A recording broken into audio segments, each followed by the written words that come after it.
Welcome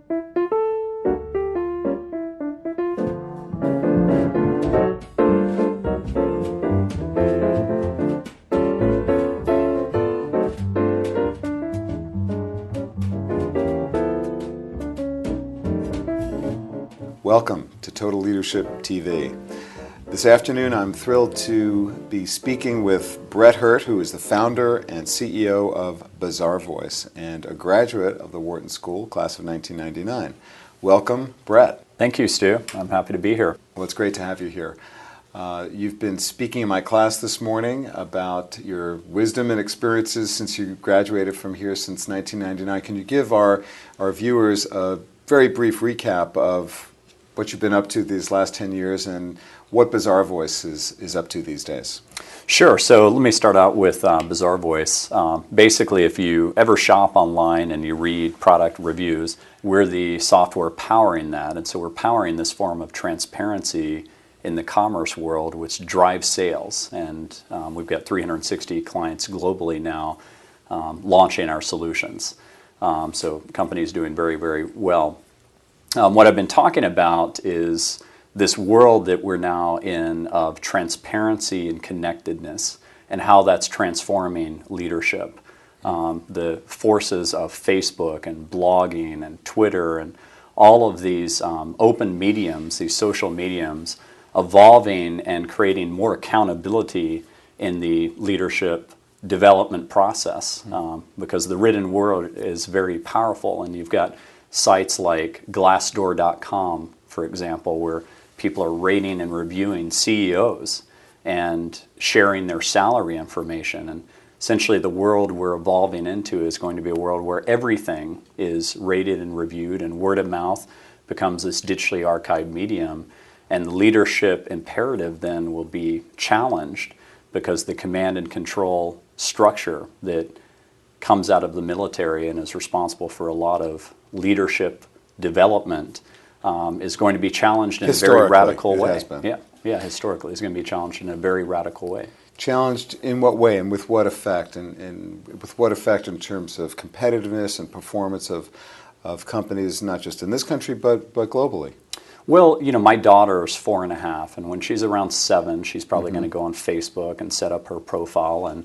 And when she's my age, 37, she's going to be connected to people with this digital life stream ever since she was 7 and living her life, you know, in a very open and transparent way. So if she's part of an environment where the culture doesn't feel right to her, where the culture is about command and control and the leaders there are about themselves and don't have humility and don't care intensely about her development and the development of the organization, it's going to be so easy for her to jump ship. It's going to be so easy for her to go to the next company. And I think that'll serve as this forcing function to bring leaders kicking and screaming into this era of transparency, because they'll have to. They'll have to, because they'll react to the metrics, and the metrics will be retention. And retention will drop off a cliff if they have that type of environment. So they'll have to think about things like developing their people more, about how happy their people truly are at their job, about how well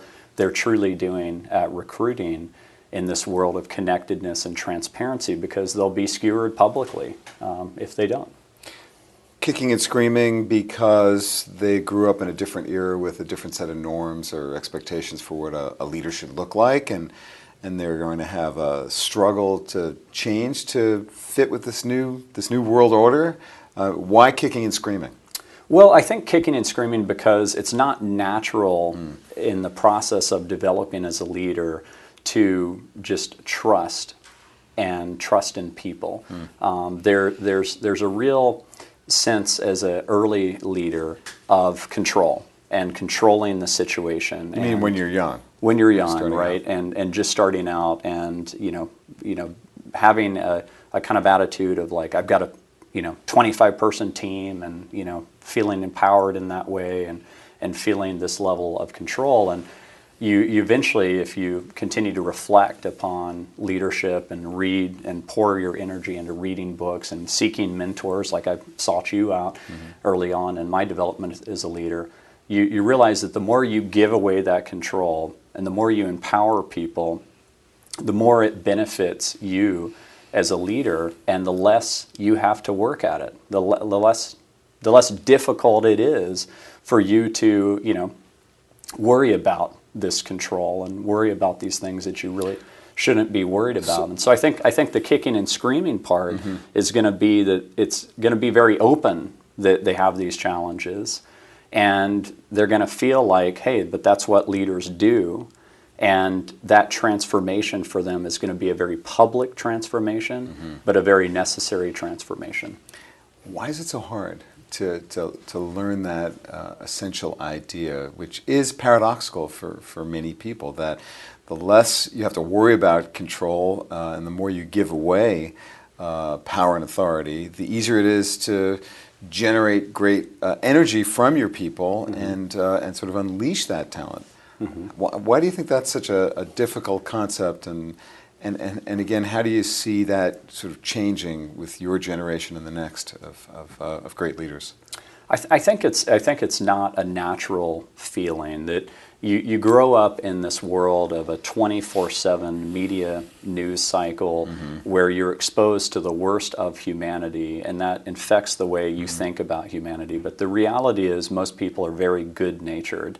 You also grow up in a large corporation, if you've worked in a large corporation, where a lot of processes are over-engineered because someone violated the rules a long time ago. For example, the feedback process is annual, and it's over-engineered because an employee sued management because they were mad about some element of it, and so then HR over-engineered it, and now everybody's in jail because one person broke the law.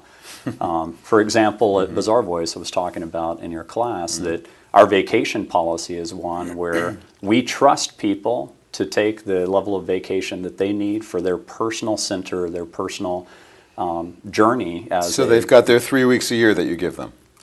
No, they have an unlimited amount of vacation. All they have to do is do it with responsibility and make sure that people have their backs while they're gone, that their job function doesn't fail.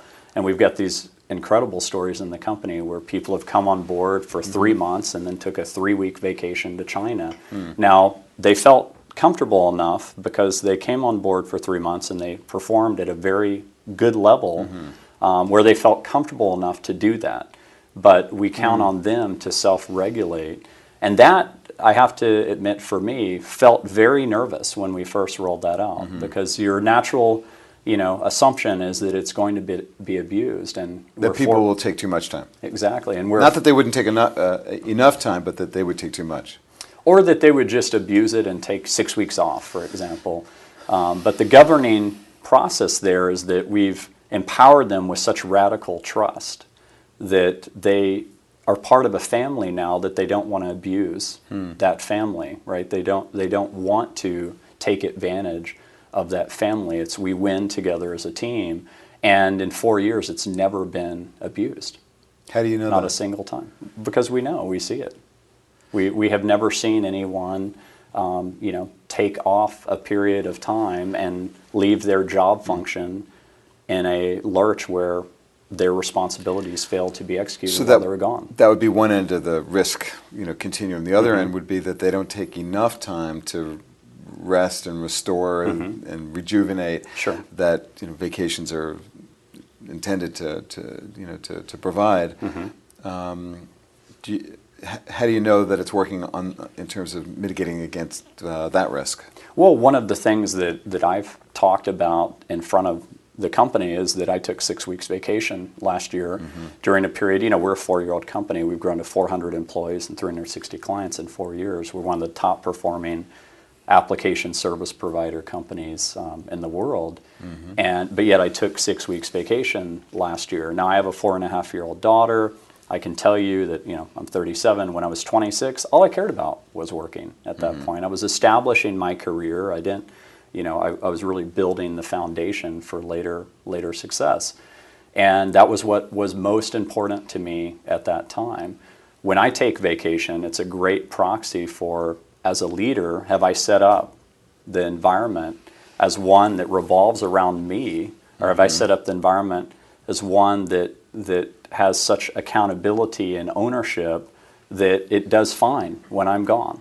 And it's a great reminder of whether or not I've done that, right, when I take a vacation. And I'm happy to report that I have such a strong executive team that things continue to operate extremely well while I'm gone. That's a very good test of the process. Now, as a young person, I can tell you that when I worked at Deloitte & Touche Consulting Group, they did have a use it or lose it vacation policy. And that's pretty common. And that's very common. And I personally felt a tremendous amount of anxiety in that environment because I didn't want the vacation. I didn't care. I didn't need the recharge. Right. I was a go-getter. You were just going. Exactly. Right. And so what did I do? I was forced to take the 2 weeks. I took the 2 weeks and I did nothing but hang out at home and almost get nothing accomplished. Because I just... So it was a waste for you and for the company. It was a waste for me. It was a waste for the company. So, you know, I think it's okay. We put these false pressures on ourselves where, you know, the whole notion of work-life balance, which the thing I love about your book, you know, Total Leadership, is it's focused on maximizing performance, right? It's not focused on trade-offs. I think this notion of trade-offs is a very stressful notion because you think, well, you know, my peers are taking X amount of vacation, so therefore I need that. Well, we're all different. You know, some people need that, others don't. I would encourage, you know, people with young families, you know, or young children to take more time because their children are only that age, you know, once in their lives. If that's what they want. If that's what they want. Right.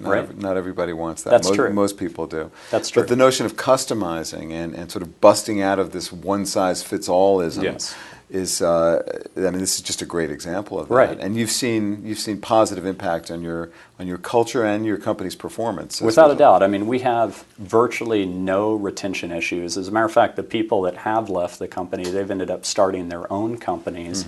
And with very much our blessing, we're very proud of the fact we've created an environment where we've hired the level of people that they'll go out and start their own companies and create jobs for the Austin community. That's a very good thing, something to be very proud of. Indeed. That they're inventing, you know, the next wave of companies. So, you know, that's a key way to measure this is what is your retention? And one of the ways to measure the success of the vacation policy is to see what our retention is. And we do coach the management team to say, hey, let's make sure that you do have the conversations if people aren't taking vacation to at least ask them about it, right? Make sure that we haven't created an environment where it doesn't. So you don't impose it, but allow you do them to create a conversation about it. Create a conversation about it. It may be that person just is like I was at 26 and just wants to work and plow through it. Or it may be that person actually does need some balance, and we don't want them to burn out because, again, we don't want a retention to be an issue, right? And that's a key way to measure it. There was a study done a while back showing that retention is the most costly issue for companies, right? That you're losing all that domain experience.